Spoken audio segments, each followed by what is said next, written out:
The applause ended before it reached him. He smiled for the cameras, unaware that the same intelligence bureau sponsoring his speech had switched to a live intercept channel. The peace activist was trending. His message of unity had charmed presidents and journalists alike. Beneath the applause, Mossad officers watched his every motion from a control room 2 floors below. They had waited months for this moment, when the diplomat's phone connected to a hidden relay traced directly to Iran's Ministry of Intelligence. The proof appeared as a line of numbers on a screen, a signal that sealed his fate. In less than 10 minutes, security approached him, calm but decisive. He never finished his sentence about forgiveness.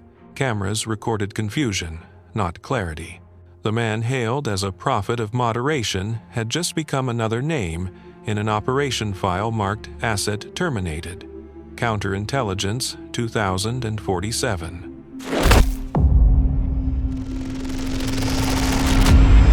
He was first seen on a stage framed by blue flags, his hands raised as a choir sang words about reconciliation.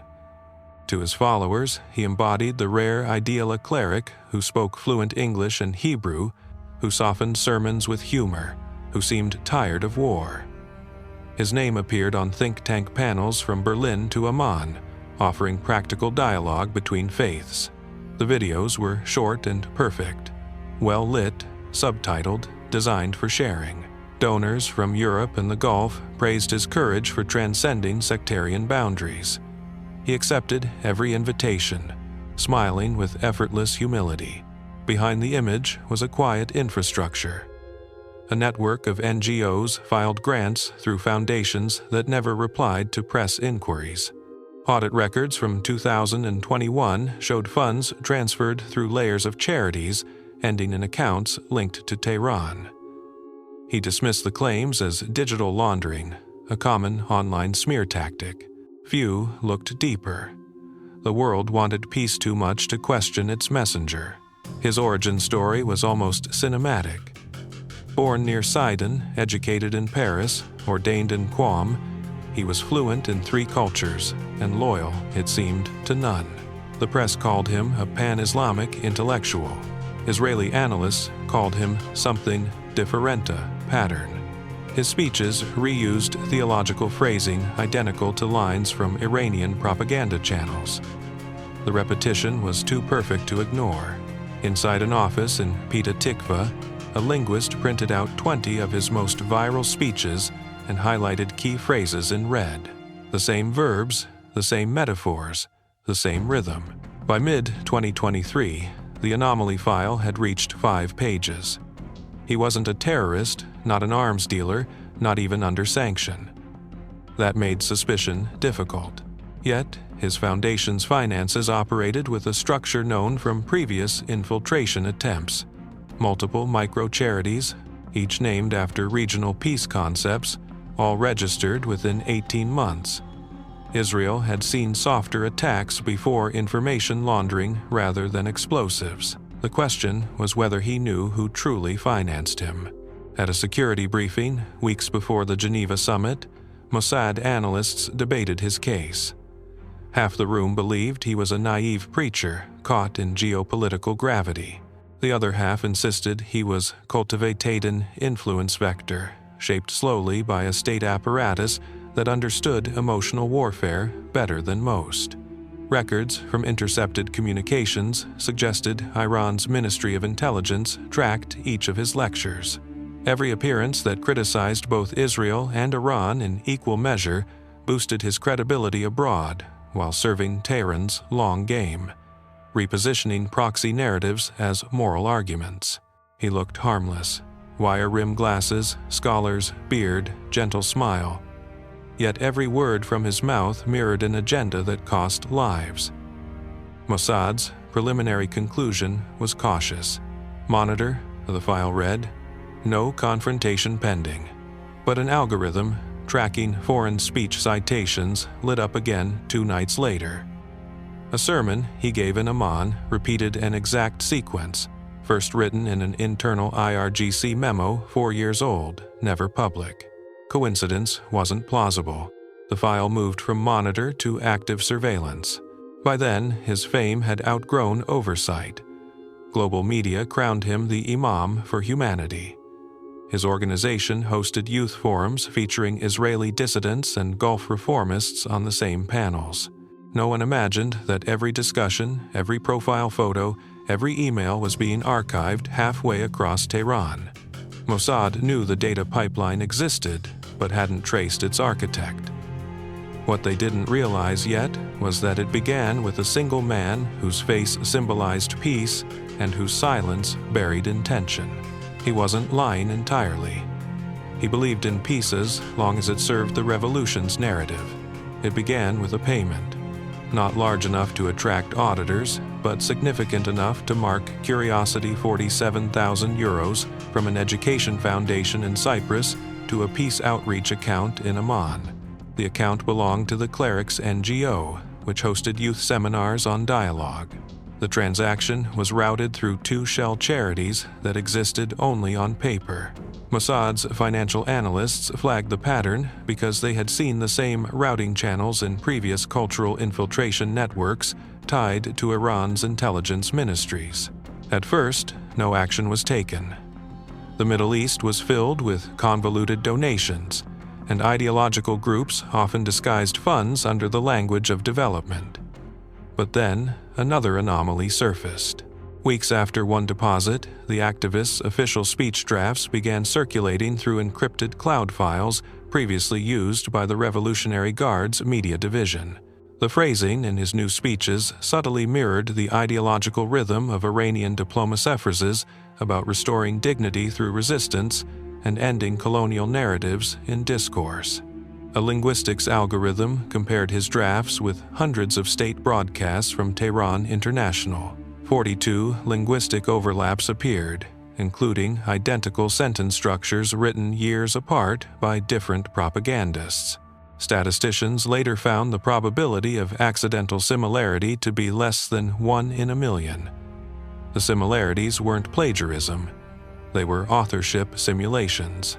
Whoever wrote the cleric's messages was drawing from the same ideological script used by Iran's propaganda ministry. Investigators mapped his travels against diplomatic itineraries. In February 2023, while he was supposedly attending a UNESCO workshop in Istanbul, airport logs showed his private flight diverted briefly to Tabrizan Industrial City, used as an exchange hub for intelligence couriers. The connection lasted 90 minutes. No photos, no customs record. Only one phone signal matched both the Tabriz tower and his travel number. It was enough to warrant surveillance. Despite the irregularities, global media continued to praise him. His charity announced a new campaign called Bridges of Mercy, offering scholarships for interfaith students. The donors list featured businesses tied to Iranian Cultural Front organizations. Still, his image remained intact. Interviews showed him against colorful backdrops, quoting the Quran beside Jewish proverbs. Every video portrayed humility as strategy. In early 2024, an Israeli analyst stumbled upon an obscure research paper in an academic database published under a pseudonym, Hamid. The article outlined efficient methods for ideological narrative infiltration through NGOs, recommending linguistic mimicry of Western humanitarian syntax. The writing style matched the activist's private notes exactly. Hamid also happened to be one of the aliases flagged in Mossad's infiltration archives from a 2018 cyber leak concerning Iranian influence programs. By the time the file reached Tel Aviv headquarters, concern had shifted from suspicion to certainty. They didn't yet know if the man was willingly cooperating or being directed, but the network around him was undeniably Iranian. Behind the language of peace lay a communication system built to disguise propaganda as sincerity. The order was precise: collect, verify, and observe. No confrontation until proof exceeded deniability. They monitored every published quote, every donation, every public speech. Behind the applause after his award ceremonies, tiny inconsistencies multiplied like shadows. Each speech he gave to heal division carried an invisible encryption, echoing words first written in Tehran. That alone didn't make him guilty, but it made Mossad curious enough to begin the hunt in silence. Every handshake was photographed, every photo archived, analyzed, and cross-checked for familiar faces. Surveillance teams called him the ghost diplomat because his companions changed more often than his clothes. In Brussels, he dined with a Saudi reformist. 2 nights later, the same seat was occupied by a man who'd once managed a front company for Iran's Cultural Commission. The pattern wasn't coincidence, was choreography. Mossad's field division, accustomed to weapons, was now shadowing words. Operatives followed him from hotel seminars to train stations equipped with facial recognition patches camouflaged as eyewear. The target's routine was precise: morning meetings, afternoon prayers, evening receptions. Each speech opened with empathy, dissolved tension, and ended with subtle references that reset narratives about Israel's isolation. To the public, it looked harmless, but to an intelligence algorithm, those lines lit up like coded transmissions. A peer reviewed the linguistic database and found recursion code-hidden repetition intervals deliberately inserted into speech transcripts. Every third speech contained encrypted derivatives of Farsi slogans once used by Iran's Psychological Operations Unit. The pattern wasn't stylistic flair, it was message confirmation. Analysts theorized these were validation keys, a way to signal handlers that the network remained active without using traditional cryptography. Observation deepened. The team mapped coincidences. His speeches announced dialogue frameworks, followed days later by rallies quoting him almost verbatim across Iranian-linked media. He became both message and messenger, acting as a conduit between public fantasy and strategic narrative. In one intercepted video call, a blurry face appears later matched to a mid-level intelligence advisor in Tehran's internal propaganda branch. The exchange lasted 86 seconds, long enough to confirm identity but not intent. For 3 months, the agents trailed him through international circuits Rome, Cairo, and Lisbon. They cataloged the smallest cues: how his phone powered down each time he entered a mosque courtyard, how he avoided touchscreens in public but used airline Wi-Fi under alias devices. Behavioral experts concluded significant operational discipline. This was not accidental infiltration, it was methodical cover. In early March 2024, Mossad initiated layered observation. European agencies denied collaboration officially, but offered quiet access to hotel logs. A microsensor placed in his conference microphone transmitted raw audio to Tel Aviv in real time. The surveillance revealed no open confession, only calm precision. One analyst described it memorably. He speaks like a sermon written by a committee. Still, doubts persisted internally. Was he a knowing agent or an ideological mirror? Some senior officers argued he simply believed Iran's, messaging sincerely a convert to narrative warfare rather than an operative. But the calculus changed after his train from Geneva to Lyon. Satellite intercepts detected a pulse code traveling alongside his cell signal, identical to those used in encrypted data drops between Iranian embassies. It lasted 6 seconds, invisible to commercial networks but distinct in bandwidth signature. In the control room, no one spoke. The room's silence meant confirmation. Whatever his convictions or conscience, he wasn't merely repeating propaganda anymore, was transmitting it. The discovery came at 3:14 a.m. Tel Aviv time, inside a secured cyber operations center flooded with blue light and silence. A single analysta woman, fluent in Farsi, code froze mid-keystroke. Across her screen, patterns of digital intervention linked back to 2 servers used during past Iranian psychological campaigns. The signature was identical. This time, the origin wasn't Iran. It was traced to a private terminal reserved for the peace activist in Geneva. The team recalibrated immediately. Satellite proxies confirmed his devices were registered in his NGO's name, but their traffic moved through an encrypted node previously used in covert propaganda distribution. In effect, he was broadcasting under humanitarian cover. The link tied his foundation directly to Tehran's internal influence Greta revelation that moved his case from surveillance to containment. By morning, the information reached the upper floor of the Mossad headquarters. Officers debated options: expose him publicly or use him quietly. Diplomats urged restraint. The man was a global symbol of coexistence, but others argued that exposing the infiltration could cripple Iran's credibility faster than any battlefield defeat. Still, timing mattered. The Geneva fundraising event in late March was already scheduled with media coverage.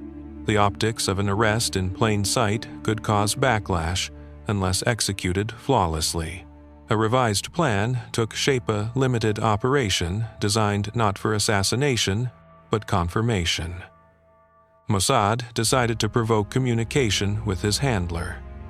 For 2 weeks, controlled leaks of faux intelligence were sent through compromised networks tied to his aides. Each document contained invisible tracking code designed to flag the instant it left Geneva. Within 48 hours, one leak resurfaced inside a Tehran domain belonging to an academic institute historically used by Iran's intelligence bureaus. Proof was complete. His organization was not infiltrate. Edit was the infiltration. The final review gathered senior intelligence officials in a closed session north of Tel Aviv. On the table lay satellite photographs, linguistic audits, and bank transaction summaries printed in sterile black and white. The consensus was brief. The peace platform was operating under the same funding tree as other Iranian cultural influence projects, including the failed 2016 Bahrain narrative operation. Now came the political risk. Moving openly risked alienating allies involved in his events: European governments, humanitarian agencies, and Gulf Mediate, while silence allowed the network to keep spreading.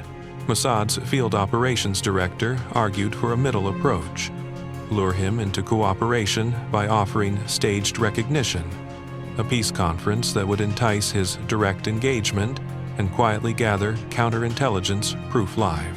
The outreach email, drafted by a covert liaison, read, "We wish to honor your efforts to humanize dialogue." It carried credentials from a Swiss cultural body that existed only on paper but had full website authenticity and EU event traces. His team accepted the invitation in hours. The Geneva conference would now be the stage where Mossad pulled his ideological mask away.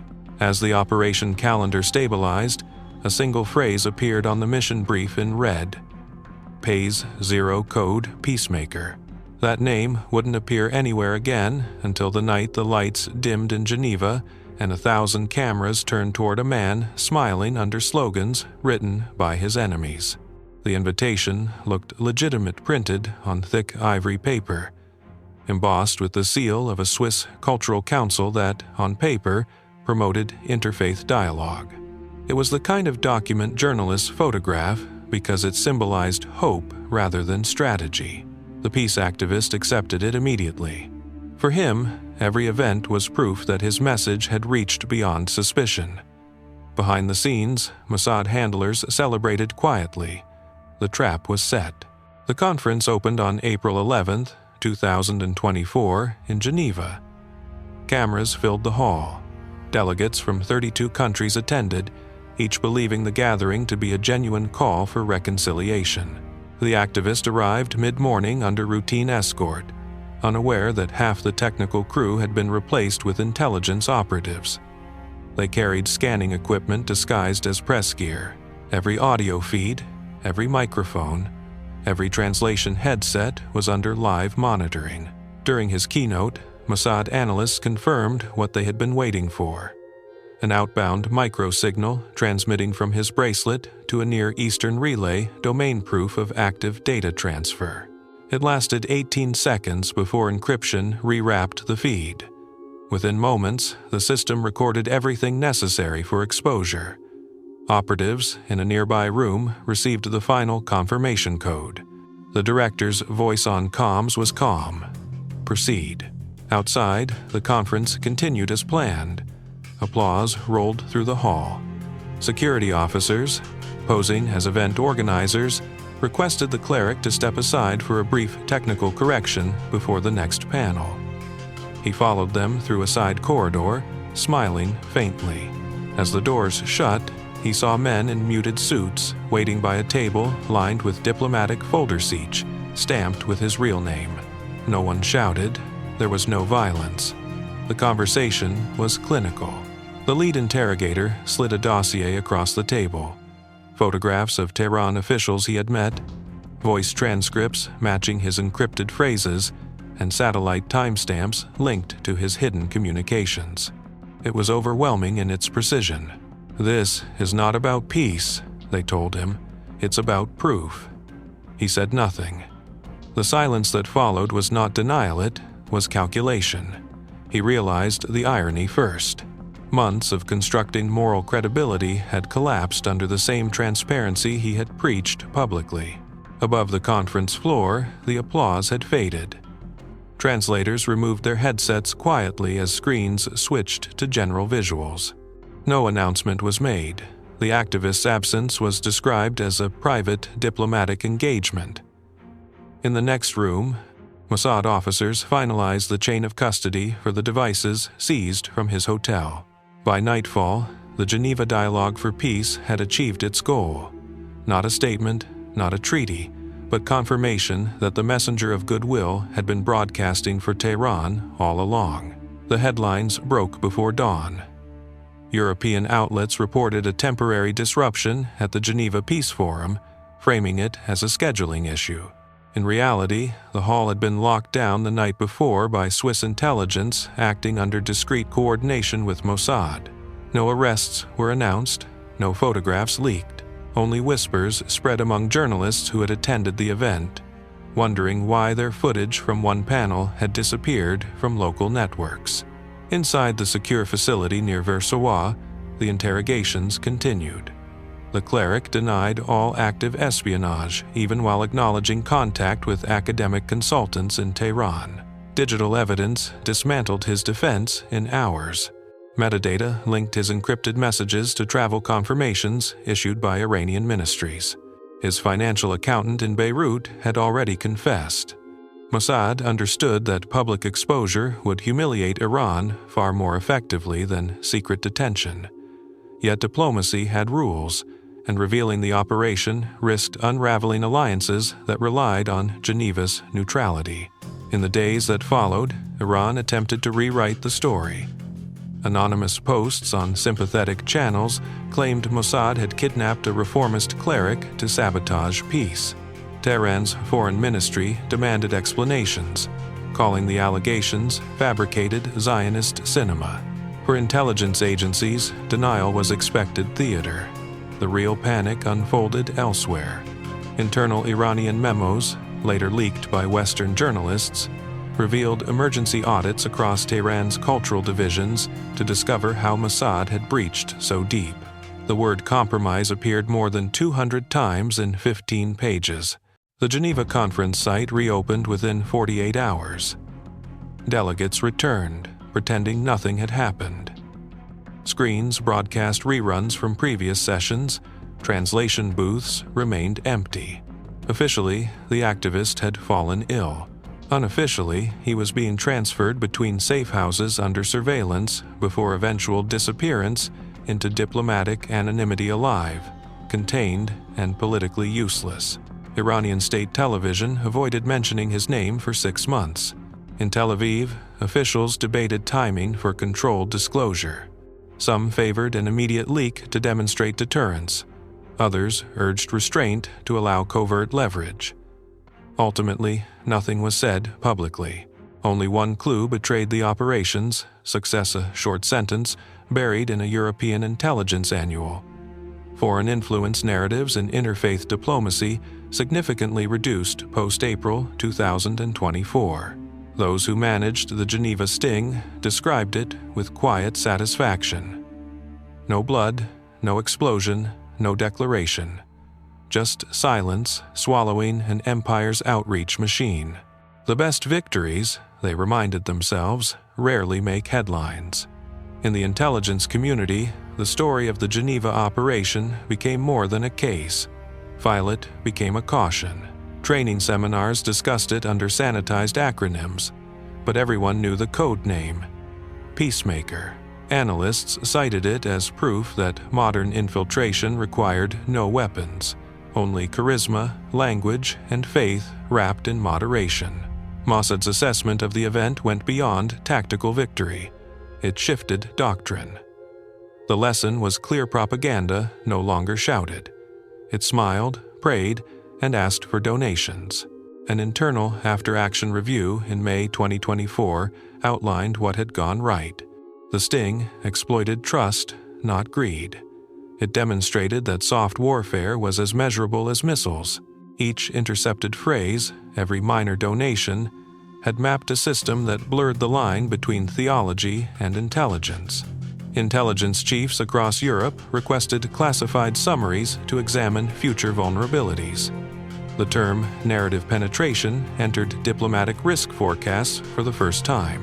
Iran's own intelligence, reports obtained later through undisclosed sources, described the aftermath as catastrophic exposure. Dozens of affiliated NGOs were quietly dissolved within months. Recruitment budgets shrank. The cleric's disappearance forced new oversight protocols inside Iran's Ministry of Culture and Islamic Guidance. But the damage extended beyond logistics. Inside Tehran's hierarchy, confusion replaced confidence.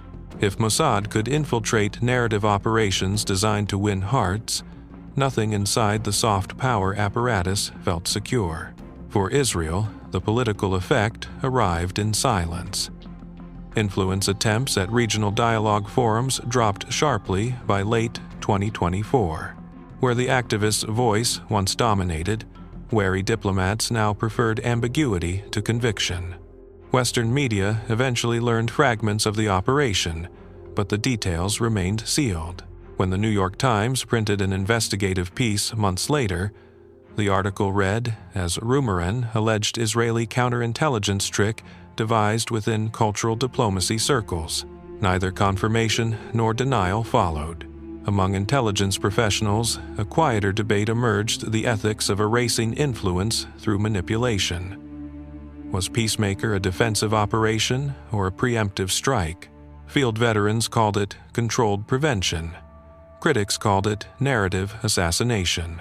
The distinction mattered to no one inside the ranks, but it shaped philosophical discussions among intelligence scholars worldwide. Years later, declassified reports would name Peacemaker alongside the earlier Stuxnet cyber-sabotage and the infiltration of the Iranian nuclear program. Not because of its scale, but because of its precision. A single man neutralized without pain, propaganda undone by patience. The operation proved that in the 21st century, the battlefield of trust was as lethal as any airstrike. The cleric's real name surfaced months later, buried inside a leaked foreign ministry document from Tehran. He wasn't a spiritual reformer at all, but a mid-level strategist assigned to Iran's Narrative Operations Department, the bureau tasked with crafting ideological content for export to sympathetic audiences. His mission had been deceptively simple: reshape perception, not policy. The man the world once called a bridge between faiths turned out to be an architect of illusion, fluent in both empathy and espionage. In Tel Aviv's archives, Peacemaker was officially marked as closed. Files were sealed under Section 92 of the Counterintelligence Code and stored alongside operations involving cultural penetrations.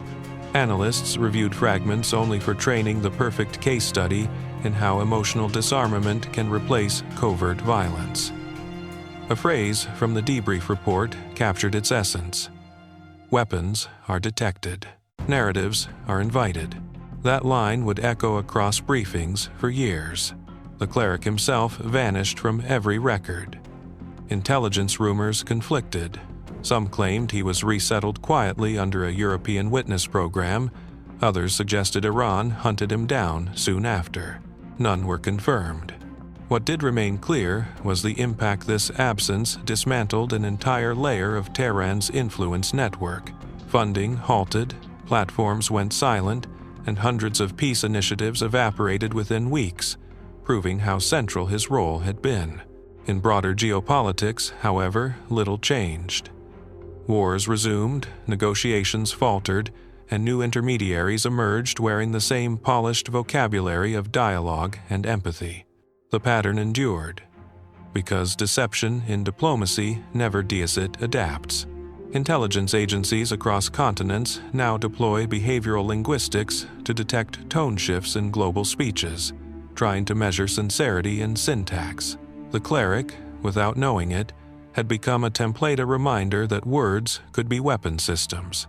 For those who ran Peacemaker, the cost was introspective rather than political. They had neutralized an operation by adopting its own language, by manipulating the idea of peace until it imploded. In confidential retrospectives, Mossad officers admitted to an unease they rarely voiced. If infiltration could be so invisible, how many victories could end up looking indistinguishable from what they sought to prevent? In the end, no monument marked the operation. The Geneva building later hosted another conference, another slogan about unity. Visitors walked past the same corridor where the arrest unfolded, unaware that history had turned beneath polished floors and perfect lighting.